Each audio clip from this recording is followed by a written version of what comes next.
Welcome to Slashback Cinema, the podcast where we rewind to the glory days of 70s and 80s horror movies. I am Shanny Luft. And I'm Ryan Drymiller.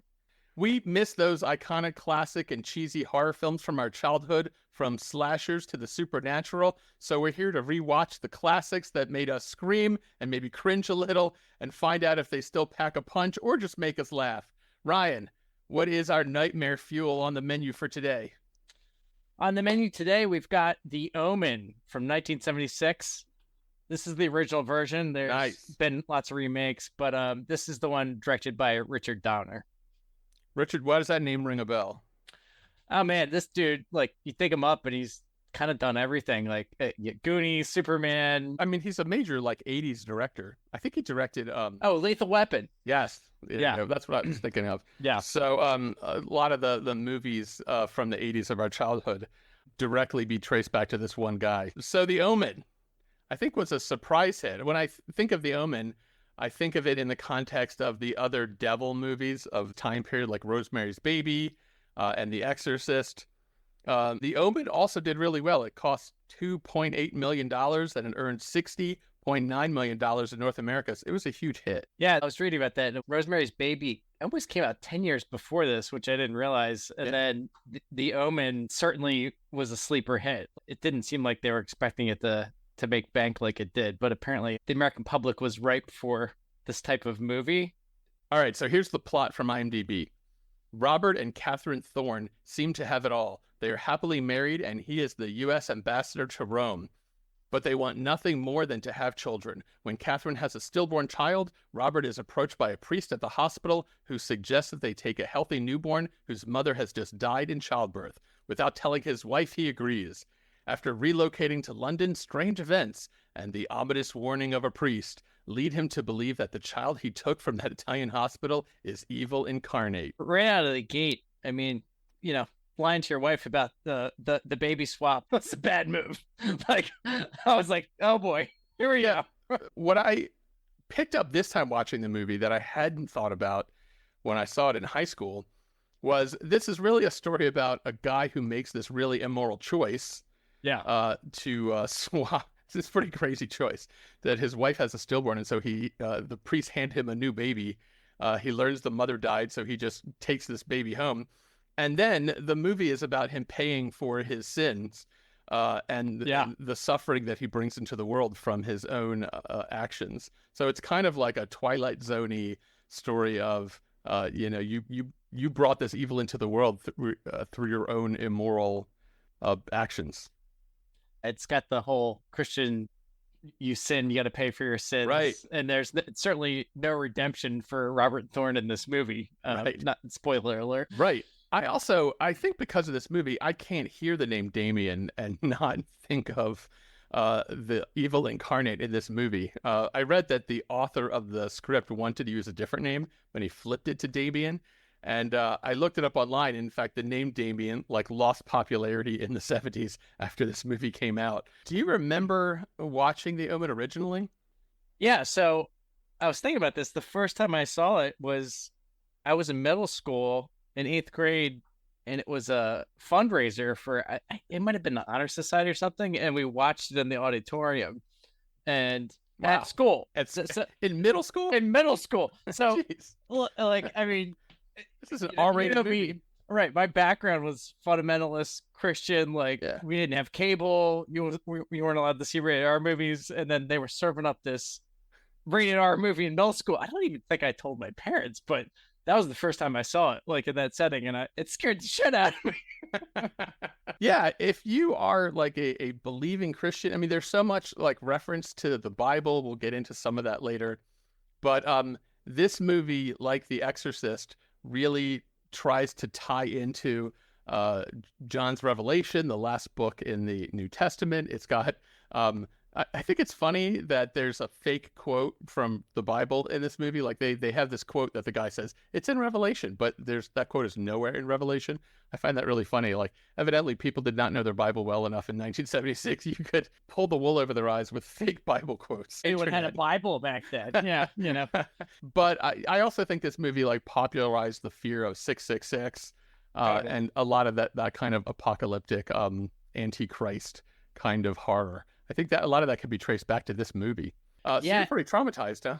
Oh yeah, definitely traumatized. The thing I was gonna say that was also interesting, if you remember, like in the '80s.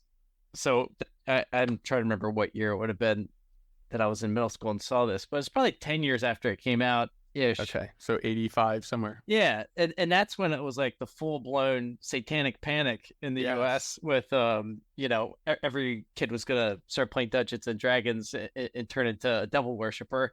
There was like that happening when we watched, so it was still relevant. But you're right. I think this was like the seminal film that kind of set that whole thing off. Ryan, yeah, what I find really interesting about you is, so you were a pretty conservative evangelical Christian, but you did play Dungeons and Dragons, did you?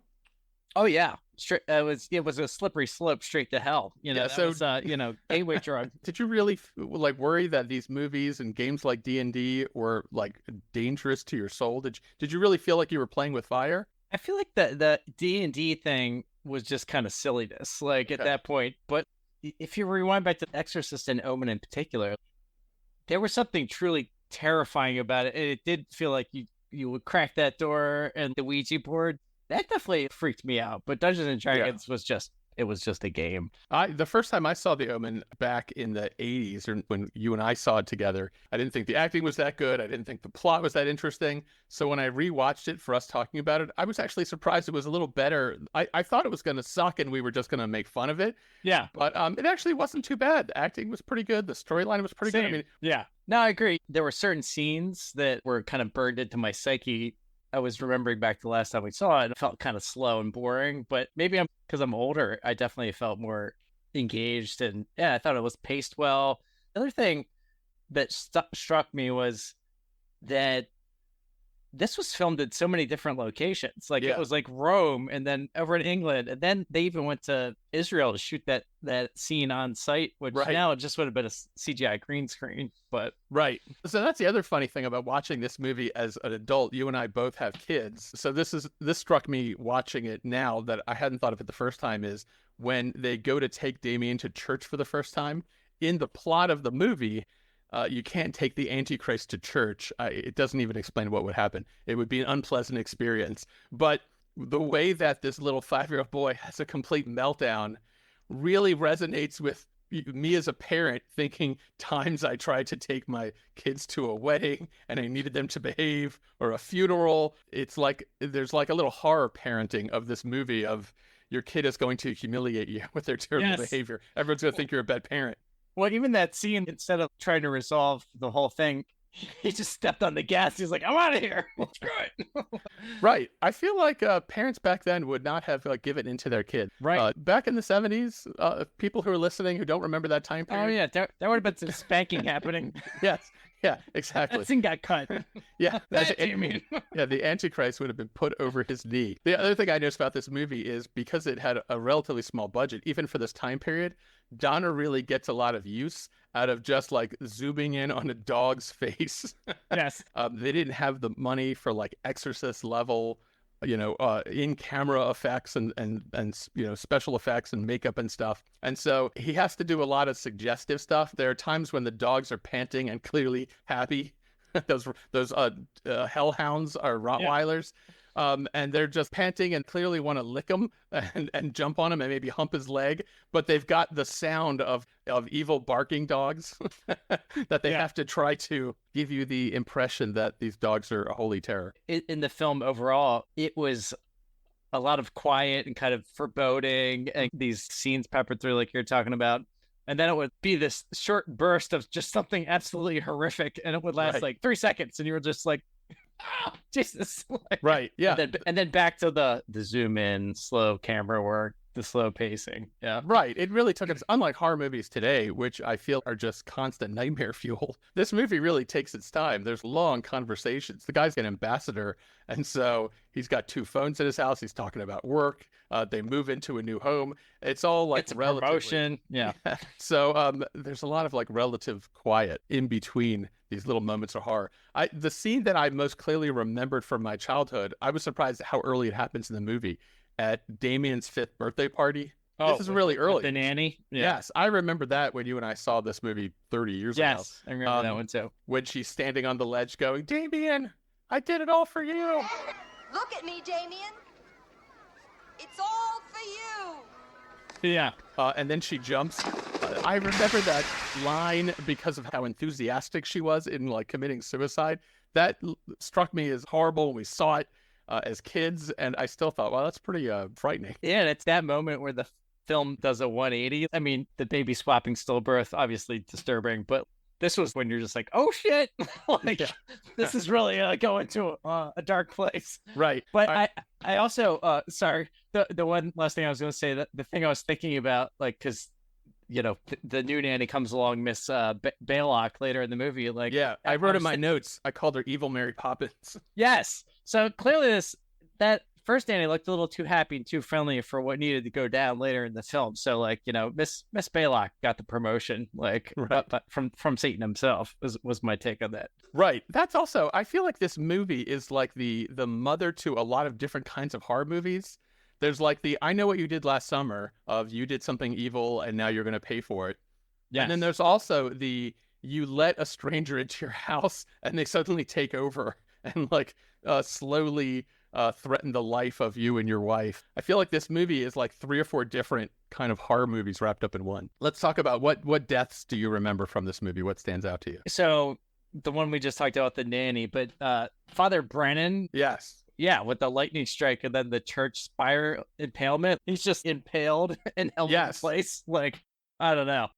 Yeah, that's the other kind of horror movie I thought of while watching this, is the horror of technology, because there's this subplot that's never really explained where this photographer, when he takes photos of you, you can see something shows up when he develops the film that indicates somewhat how you're going to die. And there's lots of movies about like a technology connecting to the occult. That photographer, the other scene I remember being super cheesy when we saw it 30 years ago, and still is as cheesy and hilarious as exactly as I remembered, is when the photographer, a pane of glass slides off of a truck and chops his head off. That is the most obvious. We have the head of a dummy that looks like a football, and we're just going to bounce it off this pane of glass. Yeah. Maybe that was a horrifying thing in the 70s. I don't know that it holds up today to any horror movie standards. The budget constraints were evident in that scene. I feel like there is one guy that almost looks like he's kind of just laughing in the crowd. Really? I meant to go back and rewatch it, but I was sort of like, ooh, that's not good. All right. Let's see. What happens to Evil Mary Poppins? Does she die? Yep. Well, she gets taken out. She had one of the classic, like, return from the dead scenes. I guess she sort of did it in that whole fight sequence. But then, sort of duke it out with. I was trying to recall what he grabbed the big pitchfork thing from the kitchen drawer, Robert Thorne, and then she grabbed, like, it was like one of those little mini roasting sticks. They each had a kitchen implement. But the one fork was really tiny. Like, I'm like, oh, that's unfortunate. This is not an even battle here. Yeah, and so does he just stab her? He gets her in the neck there. And she doesn't have, like, superpowers. She's just a regular woman who's, like, committed her life to the Antichrist. For no explicable reason. She's an apostate of the devil, right? Isn't that her official title? That's what they call her. I don't quite understand how that title makes sense. Like, an apostate? Is she an apostle of the devil? So an apostate is somebody who renounces a religious belief. So she's called in the movie like an apostate of Satan, and I thought, I don't actually think that's the right word. I don't think that's what they meant to say. Father Brennan, he's an apostate also. He had the mark of the beast on him also, who I guess renounced his Satanist ways and became a priest. This seems to be his backstory. I have a hunch that this movie is like the beginning of the popular anxiety around the 666, because the movie goes way out of its way to explain the number 666. Yeah, mark it the beast. But this movie walks you through it as if you had never heard it before. And so this might be one of the first movies that actually like latches onto 666 as a satanic number. And then in the plot, apparently everyone's getting 666 tattoos. That's how you know they're in the evil club. Growing up, every kid, maybe it was because I was Christian fundamentalist, but every kid knew about 666. It was, that was bad news, man. You didn't want that on you. Right. And then the wife dies. It takes 2 tries, I noticed, for the Antichrist to kill mom. Right. The first time she is why was she standing on a ladder? She was like trying to water a plant. And I was like, don't you have a nanny? Like I was watching the scene, like, why are you watering the plants? But yeah. Also, they have this cool old house, but that railing on the second floor is so low. I felt like a lot of the deaths in this movie could have been avoided had the house been up to code. Totally. This movie's like the same thought. This movie's like a promo for a good homeowner's inspection. Yeah, it was like waist high, if that. Like it was like coming up to her knees, and right. You can't get away with that kind of thing today. No, you don't get those low railings. In the 19th century, people must have been falling off the second floors constantly. The other thing that struck me is because I remember that scene from watching it the first time. I thought that was so disturbing, and watching it again, clearly they're setting up. She, like, you see the railing, and then she's getting up in this ladder, and he's revving up in the room, and the nanny Baylock's in there, kind of like, okay, here we go. And and then she like revs him up and lets him out, and he goes and like takes out his mom. Watching it this time, Damien didn't seem particularly evil to me, or like actually manipulating events. He was just like this little kid. It didn't seem like he was the driver per se of the events. Had the nanny not opened the door, he wouldn't have taken his mom out. She sort of directed that. Damien also doesn't talk a lot in this movie. I feel like you can't have the little kid saying any little kid stuff. Like, you don't want the Antichrist to say, Mama, I could use a bottle, or I'm thirsty, or do you have any Cheerios? Where are the snacks? Yeah. Yes. He's not learning how to use big boy underwear. That's a demonic shit. It's been possessed by the devil, son. Yeah. The comedy version of this movie could have been just as good. The movie then starts to drive hard towards the ending. Yeah. And what the father decides to do is he's got to kill his son, which, boy, that actually is pretty disturbing to watch. Even as old as this movie is, I don't remember being as uncomfortable when I saw it as a 16-year-old. Seeing it as a 50-plus-year-old man, you gotta stab a 5-year-old in a church. That's the rules of this movie, like with 7 different knives. It's got such a complicated... in the form of the cross, right? Yeah. Yes. And that's the only time that little Damien speaks. And it's horrifying. He says something like, "Daddy, don't do this, Daddy." Right. I think that might be the only line he says in the whole movie. No, I'm with you. And he's definitely not bought in on the whole plan after meeting with that priest in the cave and getting the knives. He's like, whatever. And then he hucks the knives, and then Jennings there gets the beheading by the glass plate. Then the movie shifts gears so that they're heading down that track. It's really amazing how quickly the police, they show up at the church, and then before Gregory Peck can stab and kill his 5-year-old son on the altar, they shoot him, and then he dies. And then the only person who's alive at the end, the mother died, the father died, you got little Damien. He's then to be raised by Robert's brother, who is the president of the United States. So like there's that scene, and that is creepy. Like when they pan back at the end, and then Damien turns around, then he like looks at the camera, and then gives you that big smile, like, okay, here we go. And that's how it ends. We made a bunch of Omen movies after this. There's Omen 1, 2, 3. There's like a Omen prequel. Did this movie like whet your appetite to see the rest of them, or have you seen them all? I feel like I saw Omen 2 years ago, and I don't remember it having the same impact. So, well, you would hope that working for Satan himself, he'd be on a faster timeline, but he's got to go through the awkward teenage years. Yes, right. He gets pimples. Yeah, like, are we gonna trace this kid's entire life? Yeah, that awkward time that the Antichrist has to learn to put on a condom. It's gonna be a long, slow. They could have gotten a lot more movies out of this movie. The other thing felt like a loose end is like, why was his mom a jackal? Like, I don't remember anything in the Bible or any of that, Christian mythology around the jackal being the partner to Satan. Like, oh, that's interesting. I associated that with like the occult. Puritans accused witches of having sex with animals, either sex with the devil, who is like often depicted as half human and half animal, or fornicating with animals directly, and then either the women or the animals give birth to these unholy creatures. And so, but the movie doesn't really explore that. And I read that the future movies like drop the whole jackal storyline.